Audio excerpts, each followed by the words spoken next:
इस आग में कई लोग जलेंगे।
अंधा है क्या?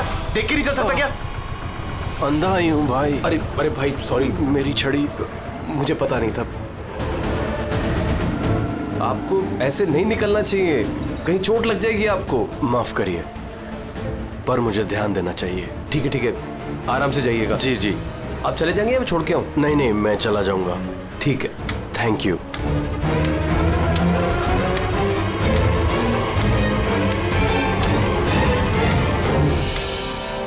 क्या हो गया यार, ये इतना दर्द क्यों हो रहा है?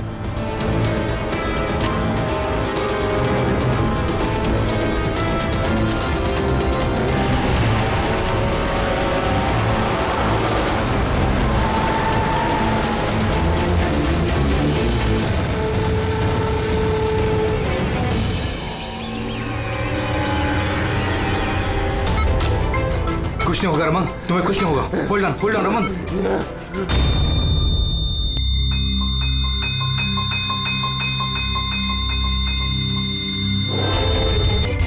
Oh my God, he's dead. और इनकी मौत नेचुरल भी नहीं है। अब क्या? I know Priya, it's a murder. और मैंने डॉक्टर सालुंके को इस केस के बारे में सब कुछ पहले से बता दिया था। अब तक तो उन्होंने फाइंड आउट कर भी लिया होगा कि रमन की मौत की वजह क्या होगी। रमन की मौत जहर से हुई है? हाँ बस, बहुत खतरनाक जहर है। ये पहले इंसान के दिमाग पर असर करता है। पहले डिलेरियम, फोटोफोबिया, एमनेशिया। उसके बाद ये जहर इंसान के बाकी के अंगों पर असर करता है। बाकी के अंग धीरे धीरे काम करना बंद कर देते हैं और इंसान की मौत हो जाती है। सर साहब, इसका कोई एंटीडोट तो होगा ना? हर जहर का एंटीडोट होता है फ्रेडी, लेकिन उसके लिए हमें उस जहर के बारे में पूरी जानकारी होनी चाहिए। बस ये जहर आसानी से पकड़ में नहीं आता है। मुझे भी बहुत सारे टेस्ट करने पड़े इसे ढूंढने के लिए।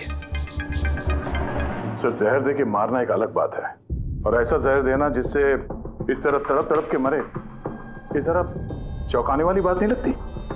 लेकिन ये जो भी कोई है, ऐसी नफरत करता था रमन के साथ कि उसने उसे ऐसी खतरनाक मौत दे दी। समझ में नहीं आता कौन हो सकता है ये, कौन होगा? कोई भी हो सकता है सर, रमन को जुए की लत थी। क्रिकेट, रेस कोर्स, सट्टा, हर तरह का जुआ। और इसी चक्कर में वो 5 करोड़ के कर्जे में था। 5 करोड़? 5 करोड़? हाँ सर, उसको धमकी भरे मैसेजेस भी आए थे। उसके फोन रिकॉर्ड्स में ऐसे कई सारे मैसेजेस हैं जो उसको बुकीज और सट्टेबाजों ने भेजे। ये देखिए। सर हो सकता है इन्हीं में से किसी की धमकी सच साबित हो गई होगी।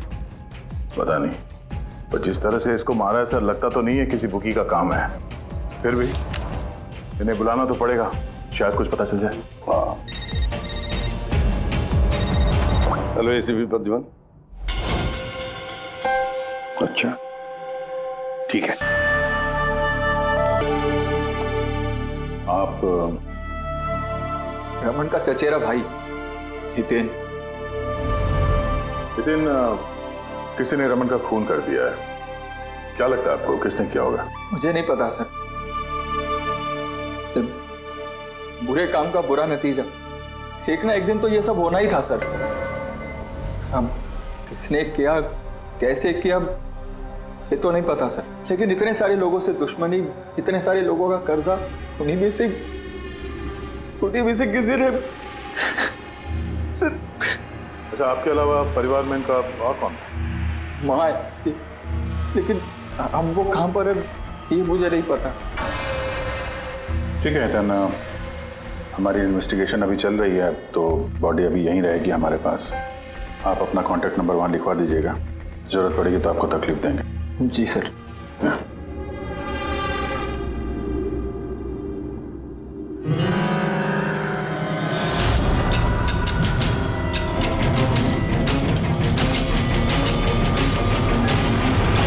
लगता उतना दुखी है नहीं जितना ही दिखा रहा है।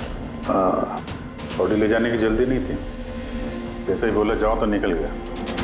कोई पूछताछ नहीं कब मिलेगी बॉडी। गड़बड़ है, गड़बड़ है ये हितेन, बड़ी गड़बड़ है। ऐसे लग रहा था जिसे ये बात पक्की करने आया था कि रमन मरा है या नहीं। नजर रखो उस पर। रमन,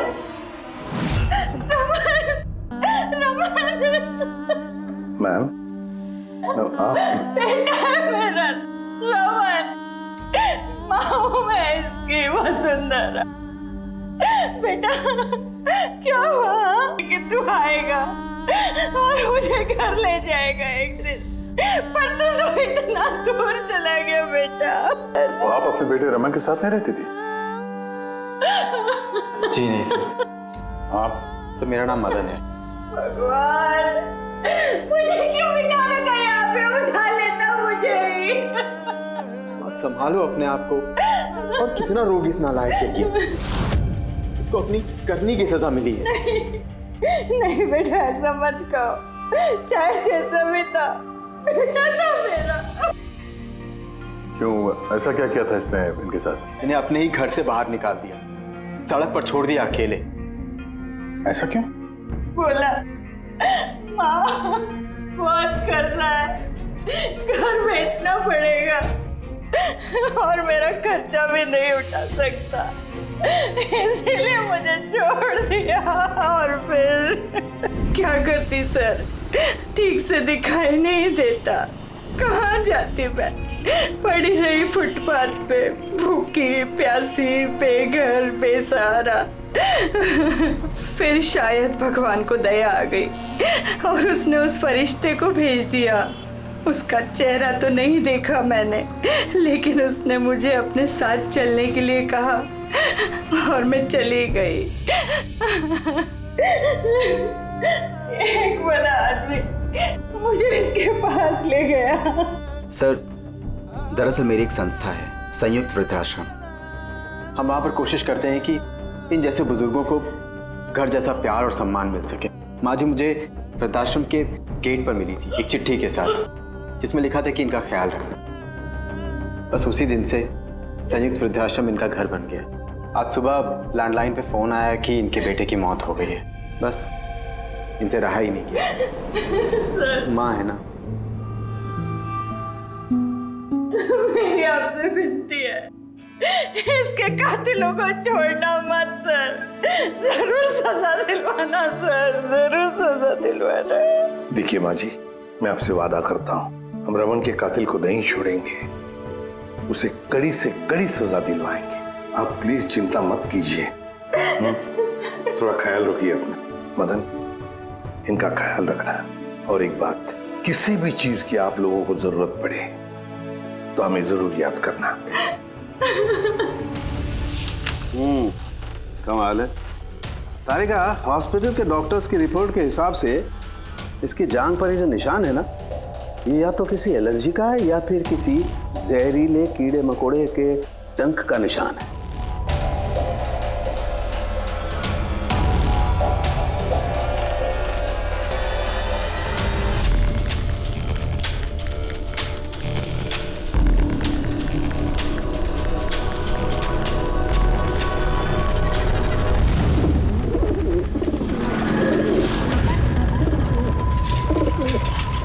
सर, इस हितेन की हरकतें ठीक नहीं लग रही है सर। ऐसे ऐसे लोगों के साथ उसका उठना बैठना है, उस पर शक करना बनता है सर। एक और बात है सर, कुछ समय पहले ये रमन ने उसे अपने घर से निकाल दिया था।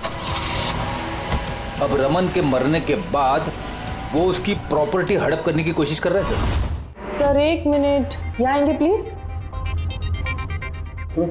सर इसके स्किन पे ना मुझे कुछ ये अजीब सा दिख रहा है।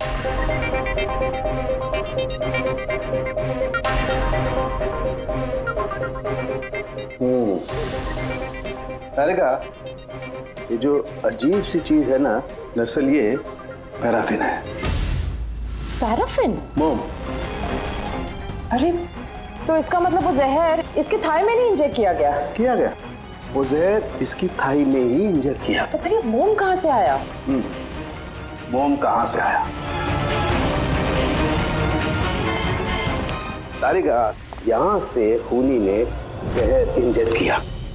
दरअसल ये जहर मोम से, पैराफिन से कोटेड था, इसीलिए इसकी इस चमड़ी पर भी और इसके खून में भी हमें पैराफिन मिला है। क्योंकि खूनी नहीं चाहता था कि ये जहर तुरंत इसके शरीर में जाकर के असर दिखाए, इसलिए उसने इसे कोट कर दिया। और ये जो जहर है एस्कोमाइन, ये एक बायो पॉइजन है, जैविक जहर। खूनी ने इसे मोम से कोट किया, इसके शरीर में इंजेक्ट किया और फिर इसके शरीर की गर्मी से मोम पिघलने लगा और वो जहर इसके खून में मिलकर के अपना असर दिखाने लगा। मतलब ये जहर किसी लिक्विड फॉर्म में नहीं बल्कि पैलेट यानी छोटी गोली के फॉर्म में इसके शरीर में डाला गया है। एग्जैक्टली।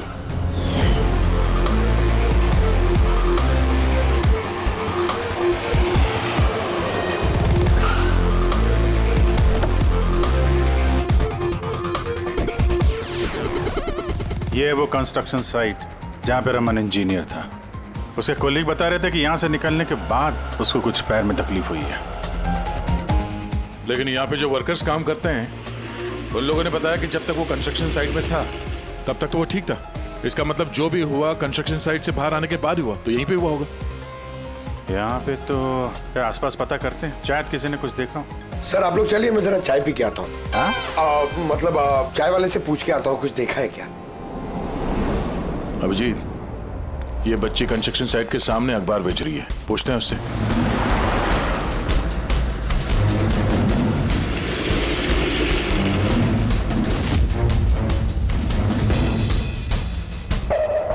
क्या नाम है बेटा आपका? चुटकी। चुटकी। अच्छा बेटा जरा ये देखो, ये फोटो देखो ध्यान से। इनको जानती हैं आप, पहचानती हैं? हाँ, ये अंकल तो हमेशा मुझसे अखबार खरीदते थे, पर 3 दिन से ये नहीं आए। तो 3 दिन पहले आपने इस अंकल को यहाँ पे देखा था? हाँ, एक आदमी के साथ ये टकरा गए थे, इनको चोट भी लगी थी। वो आदमी बहुत अजीब था। अजीब मतलब? ओ, अबे अंधा है क्या? देख के नहीं चल सकता क्या? अंधा ही हूँ भाई।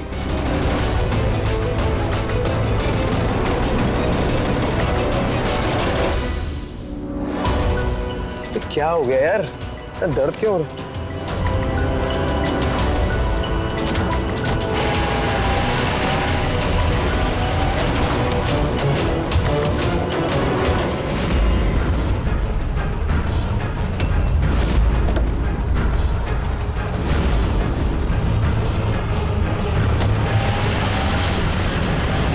तो अंधा नहीं था और उसी ने हमला किया रमन पे। अच्छा बेटा, आप वो जो अंकल थे उनको पहचान सकते हो? देखा था आपने उनको ठीक से? नहीं। अच्छा, वो कार का नंबर देखा आपने? नहीं अंकल, वो अंकल को कार चलाते देख मैं एकदम चौंक गई थी, इसलिए कार का नंबर याद नहीं है। पर क्या बात है अंकल, इंजीनियर अंकल ठीक तो है ना? नहीं बेटा, उन्हें कुछ नहीं हुआ। वो अभी किसी दूसरे कंस्ट्रक्शन साइट पे चले गए, अब वो यहाँ पर नहीं आएंगे। Thank you. आप इस समय अखबार बेच रही हो, स्कूल नहीं जाती आप?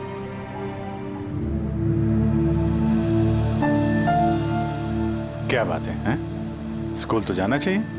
आप कितनी इंटेलिजेंट लड़की हो। एक्चुअली हर बच्चे को स्कूल जाना चाहिए और आपको भी जाना चाहिए। पर स्कूल जाने के लिए बहुत सारे पैसे चाहिए ना अंकल, मेरे पास पैसे नहीं है।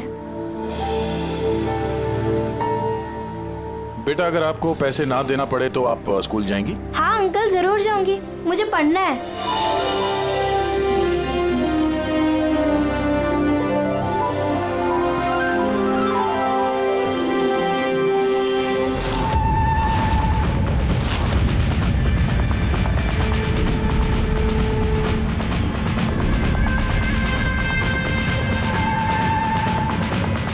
समीर, अब तुम्हारी बारी।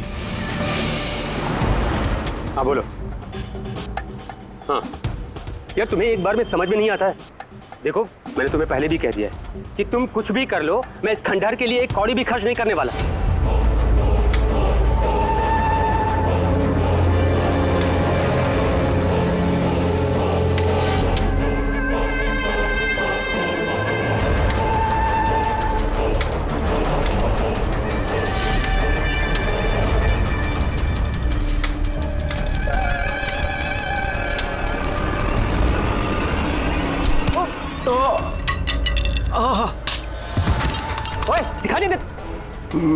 मेरी छड़ी।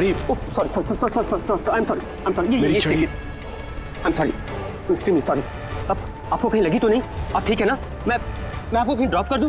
नहीं नहीं, मैं ठीक हूँ, मैं चला जाऊंगा। आप ठीक है ना? नहीं, I'm okay। आप संभाल के जाइए। हाँ जी, आप संभाल के जाइए। Okay, thank you.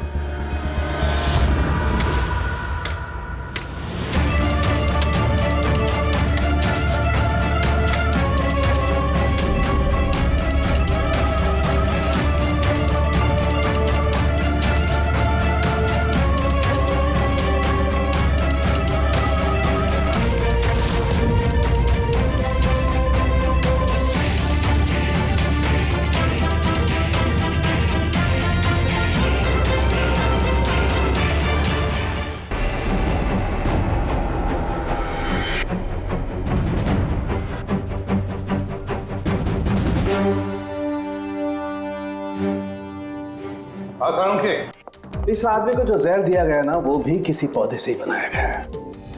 क्या? ये भी किसी पौधे से? हाँ बस, लेकिन ये कौन सा जहर है, ये अभी तारिका पता कर रही है। इस जहर का नाम है रिकिनस कम्युनिस, और ये जहर पहले वाले जहर से भी बहुत ज्यादा तेज और खतरनाक है। रिकिनस? ये किसी पौधे का नाम है क्या? हाँ फ्रेडी, ये किसी पौधे का नाम है, और बॉस ये कोई आम पौधा नहीं है, बहुत मुश्किल से मिलता है। और खूनी जो कोई भी हो बॉस, उसे पौधों के बारे में बड़ी अच्छी जानकारी है। हाँ, जानकारी तो होनी चाहिए पौधों के बारे में, तभी तो। लेकिन सर, इन हत्याओं की वजह क्या है? ना तो हमें रमन की हत्या का कारण पता है और ना समीर का, और दूर दूर तक इन दोनों का एक दूसरे से कोई संबंध ही नहीं है। सर, समीर और रमन के बीच में एक चीज तो कॉमन है। क्या? माय गॉड, तो ये है वो कड़ी जो समीर और रमन को जोड़ती है। तो क्या दोनों ने एक ही गलती की? जी सर, रमन की तरह समीर ने भी अपने बूढ़े और कैंसर पेशेंट पिता को घर से निकाल दिया था। हमने उनके बारे में छानबीन की और एक ऐसे शख्स से मिले जिन्होंने समीर के पिता को ढूंढने में मदद भी की और इस केस को एक नया मोड़ दिया। कौन है वो? सर, ये डॉक्टर दिनेश है। Hello sir. कैंसर सेंटर के चोड़ी। समीर के पिताजी का इलाज यही कर रहे थे। डॉक्टर दिनेश, जरा एक बात समझाइए। समीर ने अपने पिताजी को घर से बाहर निकाला था, तो फिर ये समीर के पिताजी आपके यहाँ कैसे पहुंचे, आपके कैंसर सेंटर में? किसी ने उन्हें हॉस्पिटल पहुंचा दिया था। मैं हॉस्पिटल पहुंचा ही था जब मैंने इनको देखा। ये चेयर पे बैठ के कुछ बड़बड़ा रहे थे, हाथ में लिफाफा था। मैंने पूछा कि कौन है, लेकिन इनको कुछ याद नहीं था। मैंने उनके हाथ से लिफाफा लिया। पैसों के अलावा उसमें एक चिट्ठी भी थी। उसमें लिखा था कि इनको कैंसर है और हम इनको अपने यहाँ एडमिट करके इलाज शुरू करें। एडमिशन के लिए डिपॉजिट की रकम लिफाफे में है और इलाज के पैसे भी हॉस्पिटल के अकाउंट में ट्रांसफर हो जाएंगे। उनकी उम्र और हालत को देखकर मैंने उनको एडमिट तो कर लिया, पर मुझे चिंता थी अगर पैसे ना मिले तो। लेकिन भगवान का शुक्र है, अगले ही दिन इलाज के पूरे पैसे 10 लाख रुपए हॉस्पिटल के अकाउंट में ट्रांसफर हो गए थे। 10 लाख रुपए? किसने ट्रांसफर किए? सर 100% खूनी ने दिए होंगे। सर बैंक डिटेल से पता चल जाएगा। पता चल गया एक्चुअली, पैसे समीर की वाइफ रत्ना ने दिए थे सर। ये सब मेरी गलती है सर। मेरी वजह से समीर की जान चली गई। मैंने ही उसे उकसाया था। पिताजी की देखभाल में काफी प्रॉब्लम हो रही थी और सारी प्रॉपर्टी और सब हमारे नाम पर हो ही चुका था, तो मैंने समीर को कह के पिताजी को घर से निकलवा दिया। शर्म नहीं आती तुम्हें? समीर के पिता तुम्हारे भी पिता समान थे, उनको ही घर से निकाल दिया। ये सब करने के बाद फिर उनकी इलाज के लिए 10 लाख रुपए क्यों दिए? मुझे किसी ने धमकी दी थी सर कि अगर पिताजी के इलाज के लिए 10 लाख रुपए नहीं दिए तो वो समीर को और मुझे मार देंगे। सर मैंने उन्हें 10 लाख रुपए दे दिए, फिर भी उन्होंने समीर को मार दिया। और अभी भी कहा है कि अगर हर महीने पिताजी के इलाज के लिए 50,000 रुपए नहीं दिए तो वो मुझे भी मार देंगे। किसी पे शक है तुम्हें? नहीं। उसके बारे में कुछ याद है? उसकी आवाज, उसका लहजा, कुछ भी? कुछ भी याद नहीं। सर प्लीज मुझे बचा लीजिए। सर मैं मरना नहीं चाहती। सर मैं पिताजी को घर ले आऊंगी, मैं उनकी पूरी देखभाल करूंगी, पूरी कोई तकलीफ नहीं होगी। सर आप प्लीज मुझे बचा लीजिए। घबराओ सर प्लीज मुझे बचा। कुछ नहीं होने देंगे तुम्हें हम। तो भी जिस नंबर से इसे धमकी भरे कॉल आते थे, और नंबर ले लो और पता करो कहाँ का है। आप चलिए।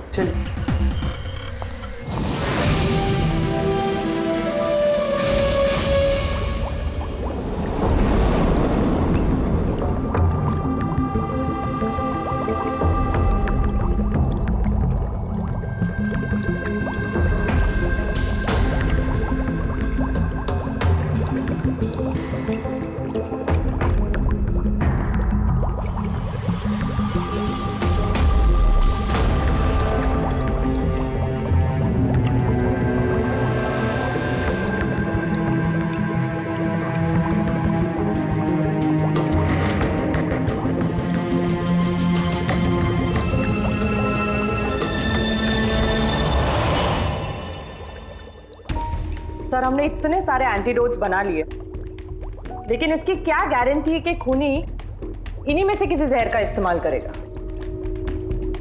अब कुछ भी हो जाए, हम खूनी का दिमाग तो नहीं पढ़ सकते ना। तुम्हारी बात बिल्कुल ठीक है तारिका, लेकिन एक बात समझो, खूनी इन पौधों का जहर निकाल करके इस्तेमाल कर रहा है। इन पौधों का पहले से भी ज्यादा तेज हर बार। तो हमें हमेशा चौकन्ना रहना पड़ेगा। पता नहीं वो अगली बार कौन से पौधे का जहर किस पर इस्तेमाल करे। पता नहीं किस पर, कब, कहां, कैसे, किस पौधे का, पता नहीं।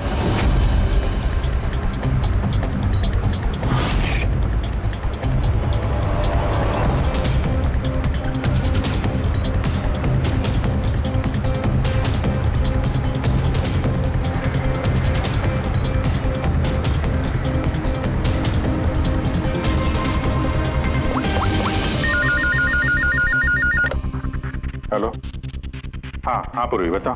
सर वो फोन बूथ जहाँ से कातिल ने रत्ना को धमकी भरे कॉल्स किए थे, वो ये भाईंदर रेलवे स्टेशन के पास है। Bhayandar railway station? वहां तो बहुत भीड़ भाड़ रहती है। जाहिर सी बात है उसने ब्लाइंड मैन के भेस में तो किया नहीं होगा। बड़ा मुश्किल है पता लगाना। सर किसी को कुछ पता तो नहीं है, लेकिन एक खास बात यह है कि ये कॉल्स सुबह 11 से 12 के बीच किए गए हैं और रेलवे स्टेशन के पास एक बस स्टैंड भी है जहाँ से बस जाती है पुणे। बस स्टैंड भी पास में ही है, तो ट्रेन से भी जा सकता है और बस से भी। चलो कोई बात नहीं, देखते हैं। भाईंदर, इसका मतलब कि खूनी मुंबई से ही है और सिर्फ समीर का खून करने के लिए पुणे गया था। तो पुणे वो ट्रेन से गया होगा या फिर बस से या फिर कोई प्राइवेट गाड़ी या फिर खुद की गाड़ी से। वही तो सर, खूनी को पता था कि हम लोग रत्ना तक पहुंच जाएंगे और ये कॉल वाली बात खुलेगी, इसलिए वो हमें गुमराह कर रहा है सर। खेल खेल रहा है हमारे साथ। हाँ, खेल खेल रहा है। मगर सर हम लोग खूनी तक पहुंचेंगे कैसे? हमारे पास उसके खिलाफ तो कोई इंफॉर्मेशन है ही नहीं और हमें यह भी नहीं पता है कि उसका अगला शिकार कौन होने वाला है। पंकज, इससे पहले कि खूनी अपनी शिकार तक पहुंचे, हम शिकार उसके सामने डाल देंगे। ये घटना आज सुबह 10 बजे की है। मुंबई के गोरेगांव रेलवे स्टेशन पर एक बुजुर्ग ने रेल के नीचे आकर अपनी जान देने की कोशिश की। वहां मौजूद लोगों ने उन्हें बचा लिया। आइए जानते हैं कि आखिर वो क्या वजह है जिसने एक बुजुर्ग को ये करने पर मजबूर कर दिया। क्यों पकड़ के रखा हुआ है? छोड़ दो मुझे, मैं नहीं जीना चाहता हूँ। क्या करूंगा मैं जी करके? लेकिन आपके साथ हुआ क्या है? आखिर आप क्यों मरना चाहते हैं? क्या हुआ? मेरे साथ क्या हुआ? मुझे मेरे इकलौते बेटे ने घर से बाहर निकाल दिया, अकेले करके। मैंने अपने बच्चे को इतने प्यार से पाला पोसा और उसने मुझे घर से बाहर निकाल दिया। ये तो बड़े दुख की बात है। आखिर क्या हो गया हमारी आजकल की पीढ़ी को? आपका बेटा करता क्या है? क्या करता है? स्कूल जाता है। टीचर है? नहीं, पढ़ता है, स्कूल में पढ़ता है। अभी 8 साल का ही तो है। जी क्या कहा आपने? क्या कहा मैंने? आपका बेटा कितने साल का है? कितने साल का है? आपने कहा 8 साल का है। मेरा बेटा 8 साल का है, उसने मुझे घर से बाहर निकाल दिया। मैं मर जाऊंगा। सुना आपने? इनका दावा है कि इनके 8 साल के बेटे ने इनको घर से बाहर निकाल दिया। आखिर क्या वजह है? कौन है ये 8 साल का बच्चा? रेल की पटरी पर जान देने की कोशिश करने वाले बुजुर्ग के 8 साल के बेटे का पता चल गया है। वो दरअसल 33 साल का सॉफ्टवेयर इंजीनियर है। बुजुर्ग की दिमागी हालत ठीक नहीं है, इसलिए अब भी वो उसे 8 साल का बच्चा ही समझते हैं। उनका बेटा अमेरिका में रहता है और उसने उन्हें घर से बाहर निकाल दिया है। उसके बाद ही बुजुर्गों ने अपनी जान देने की कोशिश की। आइए उनके बेटे से ही पूछते कि उन्होंने आखिर ऐसा क्यों किया। सर एक सवाल सर, क्या ये सच है कि आपने अपने पिताजी को घर से बाहर निकाल दिया है? हाँ ये सच है। सर आखिर आपने ऐसा क्यों किया? आपको एक बार भी बुरा नहीं लगा? हाँ निकाला मैंने और बुरा भी नहीं लगा। आप जानते हैं इनको? आपने कभी झेला इनको? इनको अल्जाइमर्स की बीमारी है। मैं पागल हो गया उनका ख्याल रखते रखते। मेरी खुद की एक लाइफ है, मेरी वाइफ है, मेरी फैमिली है। मैं क्या करूं? कब तक पैसे दे के इनका ट्रीटमेंट का काम कराते रहूं? मैं पैसे नहीं है मेरे पास, सब खत्म हो गया। अरे यहाँ से, अरे छोड़ दो मेरा पीछा, मेरे दूर चले जाओ मुझसे।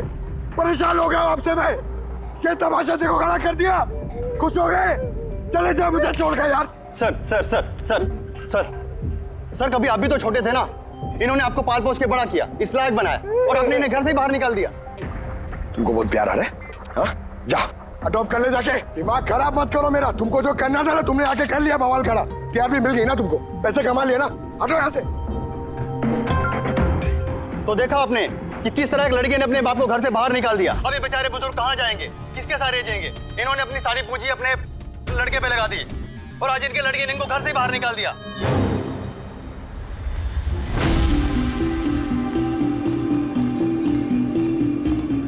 बड़े बच्चे गुब्बारे ले लो जल्दी। गुब्बारे वाला गुब्बारे ले लो। अरे बेटा गुब्बारे ले लो। गुब्बारे वाला गुब्बारे ले लो। गुब्बारे ले लो। गुब्बारे ले लो बेटा। गुब्बारे ले लो, गुब्बारे, गुब्बारे वाला, गुब्बारे, गुब्बारे ले लो।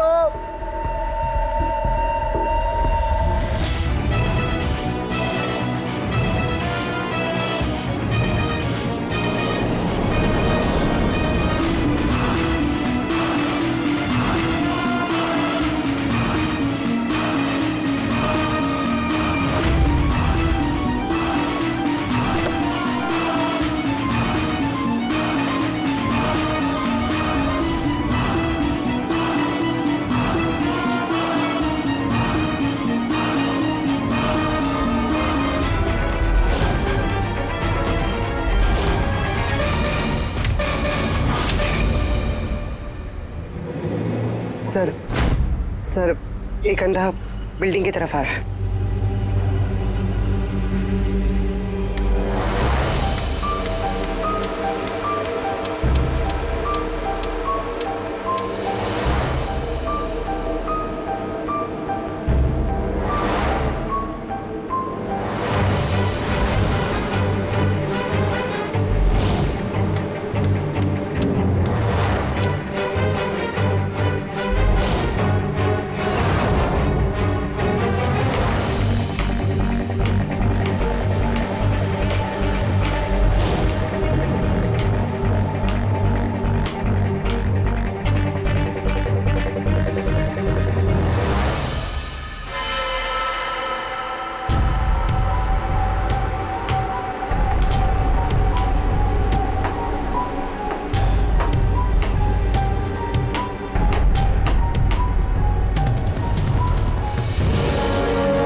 इतने सारे लोग?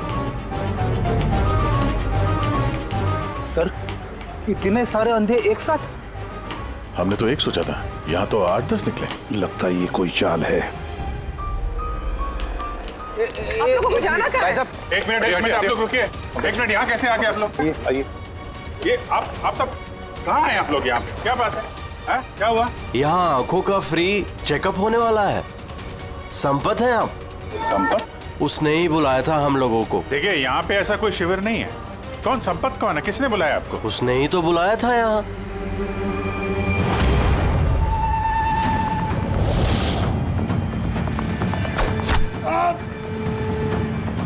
पंकज! पंकज! क्या हुआ? पंकज! वो रहा। पकड़ो उसे। छोड़ना नहीं।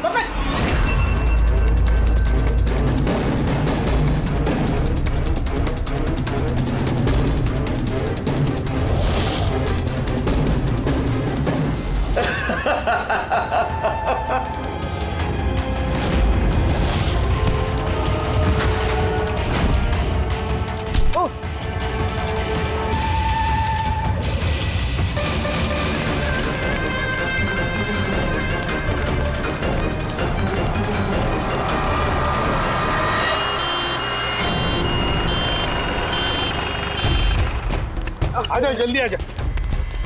पंकज, तुझे कुछ नहीं होगा। पंकज, इसे एम्बुलेंस में लेके चलो।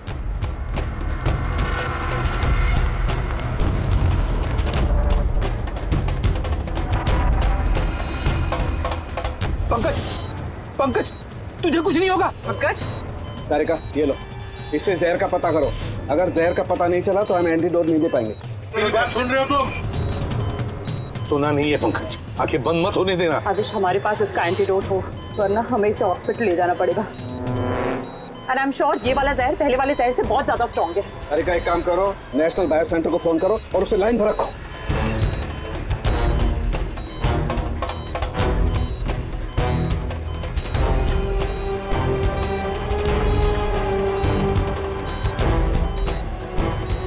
Pankaj, don't worry, Pankaj.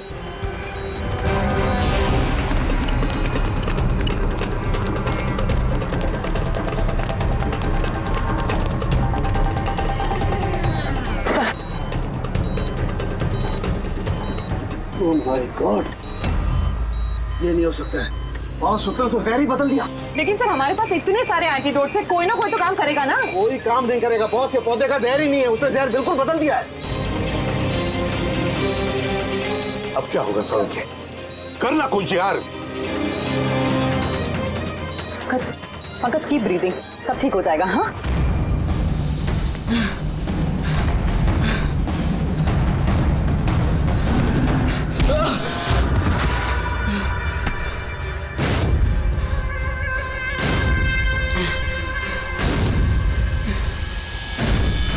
Sir मेरा नाम मदन है। तुमने क्या ये सब? क्यों पड़े हो मेरे पीछे? मैंने जो किया सही किया। लोगों की जान लेना सही है? मैंने सिर्फ बुरे लोगों को सजा दी है सर। जो लोग अपने माँ बाप का ख्याल नहीं रखते ना, उनको इस दुनिया में जीने का कोई हक नहीं होता। जब मेरी माँ की मौत हुई थी तो मेरी दुनिया उछल गई थी। उसी वक्त मैंने इस संयुक्त वृद्धाश्रम की शुरुआत की थी। सर वहाँ पर जितने भी बुजुर्ग माँ बाप आते हैं ना, सब अपने बच्चों के सताए हुए होते हैं।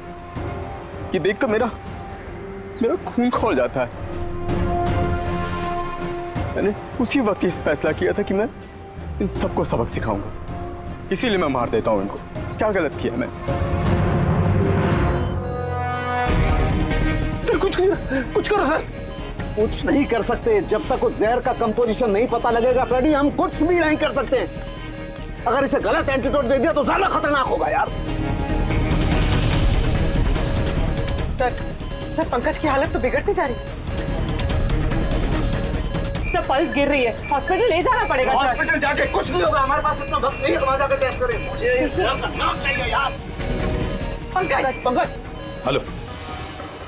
हाँ सर। हाँ सर, पकड़ा गया। सर खूनी मदन है। हाँ जहर हम पता करते हैं। कभी पता नहीं चलेगा तुमको, कभी पता नहीं चलेगा तुम लोगों को। उसने भी पापा को सताया। मदन गाड़ी। Oh no. मदन एम्बुलेंस बनाना पड़ेगा जल्दी। नहीं सर, कोई फायदा नहीं है। मान लिया तुमने उन लोगों के साथ जो कुछ भी किया, मान लिया, लेकिन तुमने जिसे वो जहर चुबाया है वो बेगुनाह है, निर्दोष है, उसने कुछ नहीं किया। वो जहर कौन सा बताओ? हाँ? BTX। सब उस जहर का नाम BTX है। सारुण के जहर का नाम है BTX।